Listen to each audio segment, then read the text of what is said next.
Alrighty, so this seems to be a great debate on Farm Sim about planting inrows and all this other stuff. So on this planter, as you can see, I have three sections of shutoffs. I have a right wing, left wing, and a mat center. So there's 4 rows, 8 rows, 4 rows. And you can see my map up there. What's planted and what isn't planted. Hence the reason why we plant inrows first. That way you can see where your inrows are, and you can turn on as you come in and you go out of an inrow. It's like here, you can see we planted my inrows and it's not square. And this is a great debate on Farm Sim. I don't know why, but in reality, this is how we do it. Now, with the new planter, it has electric motors that drive everything instead of like this planter where we have 3 hydraulic motors that drive everything. So as you can see, as soon as I turn my middle one on, I'm going to plant in 8 rows, but I'm going to overlap some right here. And it shows it on field view also. This shows our population, and we're planting all. It says 29. We're supposed to plant in 34. When you shut rows off, it kind of messes with it. Another thing I could do is I can shut the center one back off real quick, and with guidance, I can shift over and just plant with my 4 on my outside. That way, instead of trying to plant 12 rows there, I'll come back next pass and plant 4 and fill this in and not overlap into what we already planted so much. With this planter, that's more important than the new planter where you can shut off individual rows. And the nice thing about the new planter, with the individual rows being able to be shut off, you plant your in row like that, and you're mapping it as you come up to your in rows, or whatever you want to call them, headlands.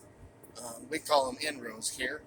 Yeah, and what it'll do, because you've already mapped them in rows and you've got individual shutoffs, it'll automatically shut the rows off each one as you come up to the row, instead of having to do it manually like I have to do at the switch. So this is why you plant in rows first, because then you can see where you've come up to on the end row. And not only that, when you're combining and you have in rows, it works better to combine the in rows out, because then you're not knocking over as much corn. You don't waste as much corn when you have an in row. Uh, when you plant up to the edge of the field, and then you go across the rows when you are combining the corn head, I think they claim you only get like 30%. The rest of it you knock over and drop the heads off of the corn. That's another reason why you plant in rows. But the biggest reason is for odd shapes and stuff like that, you don't have as many what we call point rows, and you're not wasting the seed going into the other end. So we'll turn this back around here real quick, and I'll hit the button. I have it set up on 120 inches because that's every 4 rows. So I'll shift over 120 inches. Actually, yeah, shift over 120 inches. So what that does is that gives me my 4 outside rows over here. We'll let the tractor do its thing.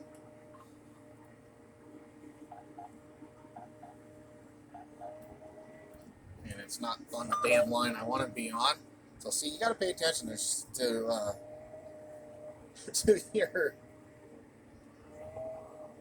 your GPS sometimes. Sometimes it decides to do stupid stuff and it makes you mad. So we'll clear the shifts, 0 shifts, right?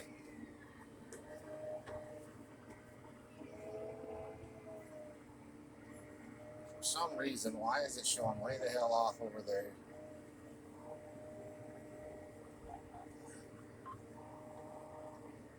Alright, so we'll get where we need to be here.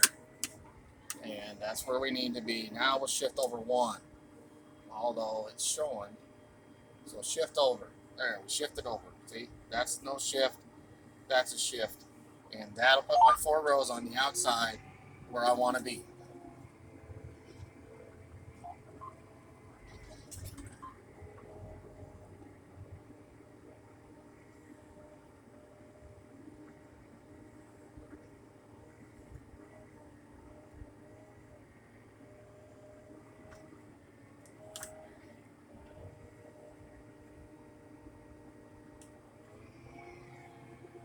So, and then you can shift another 4 rows after you've planted 4 rows. You can see up there on my map where I've been. Whether it's John Deere Operations Center map or it's field view.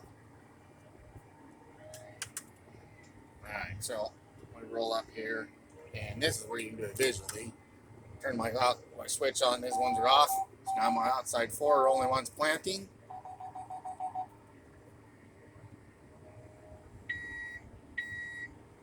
And you can see we're planting. And that way, instead of my 8 rows that I had on the last pass, I'm only planting 4, and it won't overlap as much. And we'll have a few spots in there where there's not anything planted, and we'll have a few spots in there where we have like 1 row overlapped. But it's better to have only 1 row or 2 rows overlap as opposed to 5 or 6. Then you're just wasting seed, because when you come through there to combine it, you're going to knock it over. You're doubling up your population, and the ground can't handle that.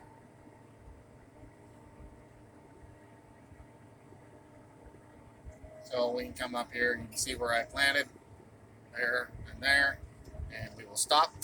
The thing a person has to remember, though, is the actual planting spot you have, as opposed to,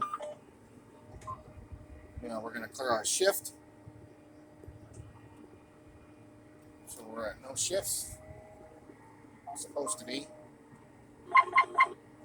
So anyway, you have to remember when it records, sometimes it's where your actual plant is and where your recordings, that's off. So like when you start out, it's delayed, and when you stop, it's passed. So you have to remember that if you're using that to stop and start. And then reach over here. I'm going to turn these on, that way I don't forget. But I'm also straight on the end row up here. I will show you that also. And we'll speed up a little bit.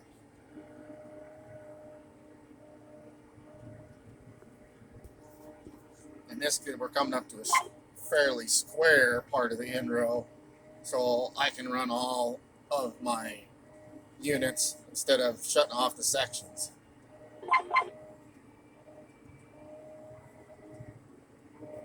Get down here a little bit. Sometimes I back up, sometimes I go ahead and just turn around on the ends, depends on what's in the way. If it's an angle like we're going to have up there, I won't hit my GPS button, get started.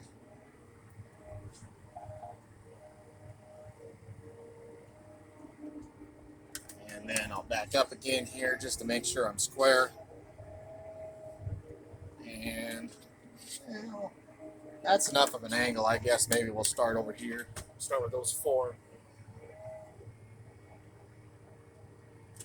Drop the planter down. And then we'll turn the center section on. And as we come up with the outside 4 over here, we'll turn them on. So that way, as you can see, it staggers it, and it's not, you're not overlapping into your end row as much. So anyway, there's another little tidbit. We'll try to get this added into my weekly RLF video. And we have 88 acres done on this field so far. Kind of a late start today, as I already showed you. It was a maintenance day where I greased and fueled and put in some seed. Our seed size were different, so we're going to plan out what we got, and then we're going to top off of it this afternoon or this evening. That way I can come in tomorrow at 7 and get started again. And it's also payday. I'm going to take lunch today, if it's saying, so I'll run into town real quick, put my check in the bank, and so it won't be as productive of a day, but we'll still get 100 and some acres in today probably. And I got to get home because I got live stream tonight. So